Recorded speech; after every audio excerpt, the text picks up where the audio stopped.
Shalem, amada mispaja de las Kehilot de Yehoshua, paz a vosotros. Quien te habla es tu ajot María Félix, cabina extendida Radio Shalom desde Houston, Texas. Saludamos a nuestros amados Morim, a Aaron y Araceli de Morales, fundadores y administradores de las Kehilot de Yehoshua, institución de capacitación y adiestramiento en Torah en un formato de raíces hebreas. Les puedes contactar en el www.elyosoy.com y nos puedes encontrar en las plataformas de YouTube, WhatsApp, Telegram, Facebook y Messenger. Nuestro estudio semanal es la número 36 y se intitula Beyosef Jurat y José fue llevado, donde las porciones bíblicas las encontramos en Génesis 39 del 1 al 23, Isaías 52 del 3 al 9, Salmo 36 y Hechos 7 del 9 al 37. Y antes de iniciar, permíteme saludarte a ti que estás conectado desde tu casa, tu trabajo, en cualquier lugar donde te encuentres. Gracias por compartir este tiempo para que juntos podamos escudriñar lo que dice la bendita palabra. Siéntete en completa libertad de poder compartir estos audios y no te olvides darle like, ponerle me gusta, tu ok en cada audio que tú escuches. De esa manera circulará más por YouTube y muchas más personas podrán disfrutar de esta enseñanza.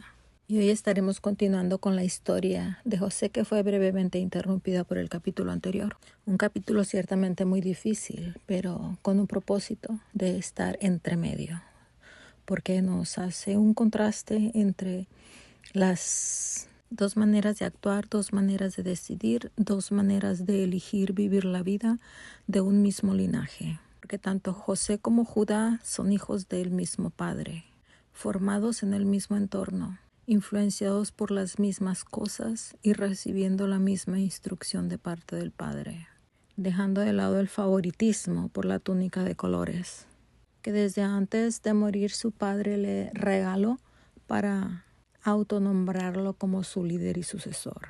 Es muy interesante que podamos mirar la diferencia entre uno y otro. Uno, la imagen fidedigna y fiel de nuestro amado Yehoshua HaMashiach por ejemplo y precepto. Y el otro, el escogido para ser la línea por la cual nacería nuestro amado Yehoshua HaMashiach. Controversial, llena de enigma, llena de pecado pudiera decirse, pero al fin el linaje santo. El linaje de la redención y de la salvación de todo ser humano, que nos enseña con lujo de detalles cómo Romanos 8:28 se hace realidad en cada vida. Pues no importando cuál sea la prueba o la vicisitud por la que se esté pasando, sabemos que Jehová ayuda a bien para todo aquel que le ama, a los que conforme a sus propósitos son llamados. Su poderosa mano siempre tras bambalinas está acomodando todo para que su divina voluntad se cumpla conforme a sus propósitos. Y no se trata aquí de que nosotros seamos unos robots de Él o unas marionetas que Él está manejando a tu antojo, sino que en su providencia y en su sabiduría y en su soberanía nos permite dejar decidir y nos pone decisiones, pruebas y cosas para que nosotros elijamos lo mejor. Y aunque más de las veces o la mayoría de las veces tomemos malas decisiones y enfrentemos consecuencias difíciles para nuestras vidas, aún así encontramos misericordia en Jehová, en nuestro Dios. Pues en el capítulo de la semana pasada nos mostró cómo alguien pudo tomar decisiones sin tomar en cuenta la voluntad de Jehová ni sus principios de vida y lo que pasó, que incluso puso en riesgo su propia vida, puso en riesgo aparentemente todos los planes de Jehová, aún la genealogía santa. Y aún en sus peores decisiones que tomó Judá como personaje central del capítulo anterior, Dios se nos muestra permaneciendo fiel, haciendo que todas las cosas marchen conforme a su voluntad en medio del desastre. Y todo en cada momento y siempre es producto de una decisión. Y el dilema no solamente fue para los varones, sino también para las féminas, pues así como en el capítulo anterior miramos a Tamar, una sierva consagrada del Eterno, ahora vamos a mirar a Zuleika, llamada así por la cultura egipcia, ya que en los escritos textuales de la Biblia solamente se le conoce como la esposa de Potifar.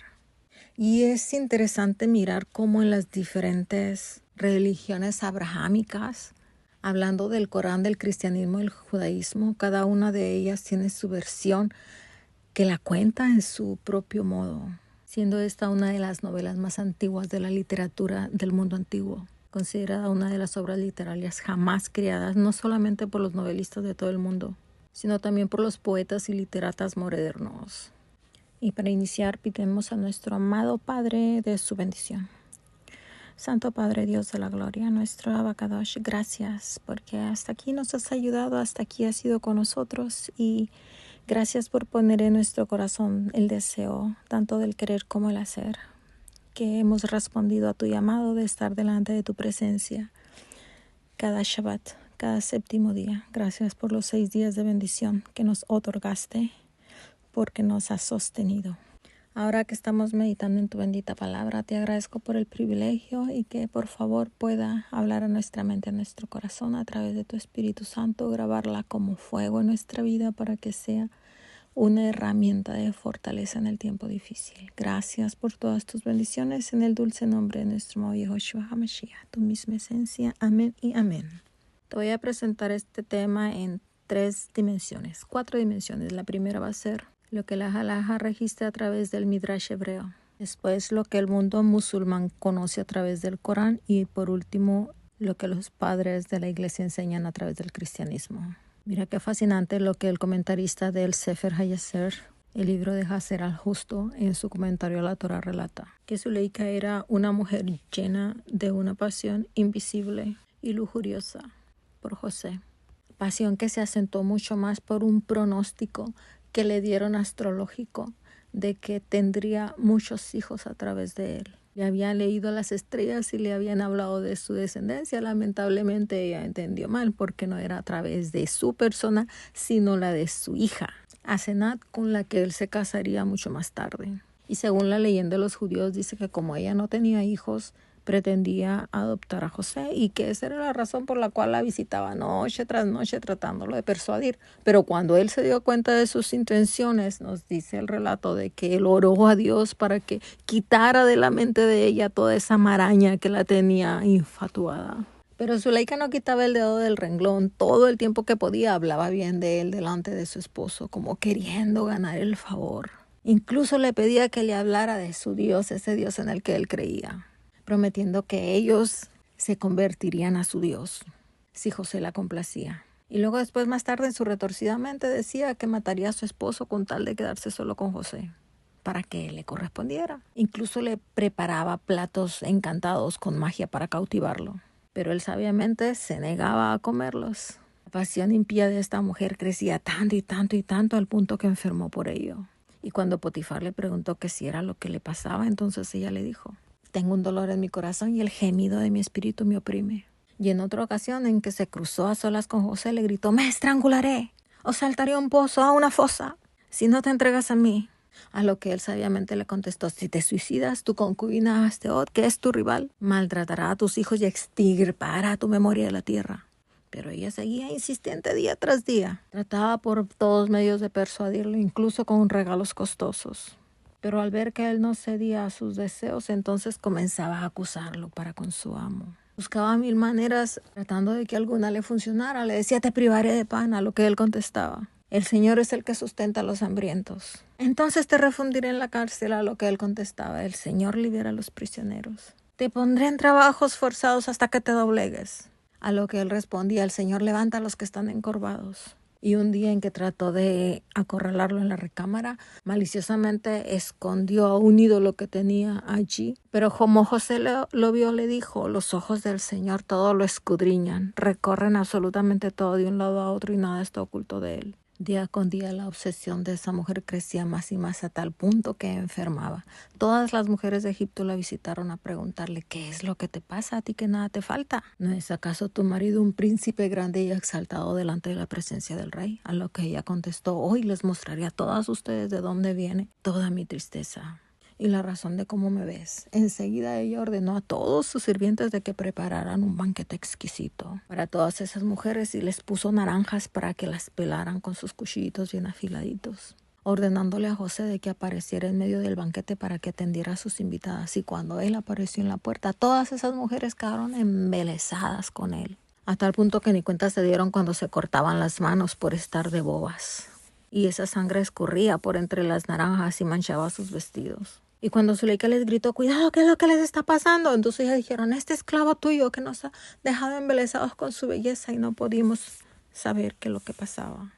A lo que ella respondió, si eso es lo que les ha pasado a ustedes, que solamente lo han mirado por un momento, entonces, ¿qué creen entonces que me está pasando a mí que día con día lo tengo delante de mi presencia? ¿Cómo podría controlarme si lo veo entrando y saliendo día con día? ¿Cómo puedo entonces no consumirme y no desfallecer por su causa? A lo que las mujeres respondieron, esto es verdad, pero si él es tu esclavo, ¿por qué entonces permitir que tu vida perezca por esto? Yo ya he hecho todo lo que he podido y ni siquiera lo he podido comprar con regalos. Por lo tanto, siento que muero, como pueden ver. Y durante el mes en que se celebraba la fiesta del Nilo, ella se negó a ir, alegando que estaba enferma, pero su único propósito era quedarse solita para ver si atrapaba a José. Llegado el momento, casi lo persuade. Y el Midrash dice de que se le aparecieron Lea, Raquel y su padre Jacob, diciéndole, vas a perder la bendición solo por esta pasión pecaminosa. Y entonces ahora, el que se llega a Ramera desperdiciará su riqueza. En ese momento fue cuando José huyó de la casa y tan abrumado estaba que en ese momento como que la mente no pensaba y dice que él regresó a Zuleika y que en ese momento entonces fue Jehová el que se le apareció y que le dijo, miras esta piedra que es fundamento del mundo, si tú la tocas yo la arrojaré a la tierra y entonces todo el mundo se derrumbará. El momento de visión que tuvo José, Zuleika lo aprovechó tomándolo fuertemente, pero a la vez sacó una espada de entre sus vestiduras diciendo de que él debía de morir. Si no era para ella, no era para nadie. Fue entonces que él escapa y deja sus vestiduras con ella. Cuando ya la gente regresa de la fiesta del Nilo, todos se encuentran con la novedad y con la queja. Y ella demandando justicia, según ella. A lo que Potifar ordenó que él fuera azotado sin piedad. Pero José clamaba en su corazón, y Jehová abrió la boca del hijo de Zuleika de 11 meses, diciendo que él era inocente. ¿Por qué lo golpeas? ¿Por qué le hacéis semejante mal? Mi madre dice mentiras. Solo así dejan de golpear a José y entonces lo llevan a los tribunales, donde él protesta por su inocencia. Y los jueces, que eran sacerdotes, en lugar de condenarlo a pena de muerte, lo ponen en prisión. Y cuando Potifar lo lleva a prisión, le confesó, yo sé que no eres culpable de un crimen tal vil, pero tengo que ponerte en custodia para proteger mi familia y mi linaje, para que no haya mancha en mis hijos. Y aún estando él en prisión, Zuleika seguía visitándolo para hablarle de su gran amor por él. Y seguía con las amenazas. Te influenciaré a todos, te venderé a un país extraño. Pero José no se dejó convencer. Y por el lado de los musulmanes, que su libro sagrado es el Corán, cuya religión es el Islam, profesada más de 1.800 millones de musulmanes. Pueblo que nació por el lado de Ismael, hijo de Abraham, que más tarde fue seguida por Esaú, pues se casó con una de las hijas de Ismael. Tuvo su profeta Mahoma. Como ellos se formaron su propio Dios, no es Jehová, sino es Alá. Y el Corán está escrito en suras, lo que nosotros llamamos capítulo. Esta historia se encuentra en el número 12, donde la palabra árabe para capítulos en plural es suans. En esta historia a Zuleika le llaman Hami, a Potifar le llaman Asis y a José le llaman Yasuf. Y a José ellos lo presentan como un hombre santo y profeta precursor de Mahoma en la literatura Miraf. Para los musulmanes, José se encuentra con Mahoma en el tercer cielo, siendo un ejemplo para Mahoma por su posición de honor en el tercer cielo. La historia presentada acá es más o menos parecida que en el judaísmo, solamente que mucho más permisiva, porque acá Potifar supuestamente lleva a José, a Zuleika, a su habitación. Pero él, por la visión divina, al no querer consumar el acto y huir cuando se topa con Potifar en la puerta, entonces Potifar obliga a ella a que le pida perdón a él. De igualmente va preso, y cuando el rey quiere sacarlo de prisión, José exige que sea vindicada su dignidad delante de todas las mujeres, incluyendo a Zuleika, cosa que supuestamente se le concede. A lo que Zuleika es perdonada y se le muestra después como esposa con José de común acuerdo con Asenat, su otra esposa. Ahora pasando al cristianismo. En la literatura postbíblica el acontecimiento adquirió vida propia, en gran medida debido a las lecciones morales que el relato proporciona. Y a lo largo de 1000 años se ha procurado plasmar todo esto a través del arte. Pues en el siglo VI se le representa en el Génesis de Viena sentada en un mueble monumental parecido a un trono, que algunos estudiosos lo interpretan como una cama imponente, en aquel día en que se quedó sola, cuando eran las fiestas del Nilo. En otra obra de arte se le muestra sentada en un banco muy elegante a la puerta de su casa, con sus columnas semicirculares coronadas por una prominente cornisa triple, y ella sinuosamente vestida esperando a que José pasara a su taller de trabajo para poder tentarlo. Y hay una cierta rama del cristianismo que le hace una alusión muy parecida a José con Yehoshua HaMashiach, donde la prueba máxima para él lo representa como el cumplimiento de la ley, donde su ley viene siendo la sinagoga, pero la adversa que trata sin éxito de tentar al Mesías. Y están diciendo que el manto que José dejó en sus manos está representando ya sea bien la cruz o bien el velo que ocultaba el lugar santísimo del templo que se rasgó a la muerte del Mesías, que marcaba el fin de la antigua ley de sacrificios cruentos y la nueva ley de la gracia, como se relata en Mateo 27:51. Sobreabunda la exégesis rabínica y la fábula medieval, mucho más que un escrito está en sí mismo. Todo eso que dio nacimiento a la Agada Dorada, que data del siglo XIV, que contiene patrones expositivos e icográficos de la escena de la seducción, muy parecido al Génesis de Viena, pero con una imagen donde se le muestra a ella como vestida de reina, como una interpretación de reemplazo usando una figura coronada. Y esta sustitución la hicieron para dar un mensaje moral que fuera más conmovedor y contemporáneo a la sociedad medieval europea. En otra obra de arte llamada El Salterio de María se le representa coronada y seductoramente vestida, empujando a José a la cama, como una manera de plasmar el adulterio real. Por otra parte, el cuadro de Horacio Gentileschi de 1626, de la colección real de Windsor, enseña una cama recamada, con telas finas, ella ricamente vestida, a José también ricamente vestido, ella levantando una esquinita de la cama como invitando al acto y él sin perturbación alguna. Esto sirvió de inspiración para una recopilación de cuentos a finales del siglo XVI que se llamó El poder de las mujeres, que ilustra a los hombres como si fueran víctimas indefensas de mujeres seductoras y diablesas, malvadas e irresistibles. Y en 1649, en la obra de Welin, se mira a un hermoso jovencito tratando de escapar de una seductora mujer, semejante a una hermosa diosa antigua. Y le pudiera seguir, pero aquí le quiero parar, porque todo esto en lo que se ha envuelto el cristianismo, tratando de mostrar en pinturas, en cuadros, las historias bíblicas, distorsionando tanto el mensaje bíblico. La verdad que le explota el cerebro a cualquier serio fidedigno exégeta de la escritura bíblica. Toda su fascinación por tratar de ilustrar la seducción y la resistencia a la virtud y el vicio, advertencias contra el adulterio, lamentaciones por las violaciones. De todas estas representaciones, hagamos una conclusión, donde lo principal sea que tomamos ejemplo para vivir con fidelidad, dejando la dualidad del relativismo existente. Y en esta historia bíblica reconozcamos que Zuleika hizo grandes contribuciones indirectas y sustanciales al antiguo Israel. Lamentablemente, muchos elementos claves de ella fueron ignorados, fueron dejados de lado y no tomados en cuenta, cosa que es muy injusto en su historia, pues ella fue la causa de que José haya ido a prisión, lo cual tuvo consecuencias muy significativas al futuro. Porque después nosotros estamos viendo que José se hace cargo de todo Egipto, que salva a su familia. Y aunque toda esta historia de la seducción sea verdadera o sea falsa, de cualquier manera José hubiese terminado en una prisión. El lenguaje recurrente de la historia indica que Jehová estaba siempre con José. En este texto bíblico continuamente lo encontramos mencionado. Y Dios estaba con él. Y que todo lo que él tocaba con sus manos prosperaba. que aparentemente podría parecer una desgracia, finalmente se convirtió en una gran bendición, no nada más para él, sino para la existencia de Israel literal y espiritual. No quiero dejar pasar por alto el hecho de que a él se le perdonó la vida.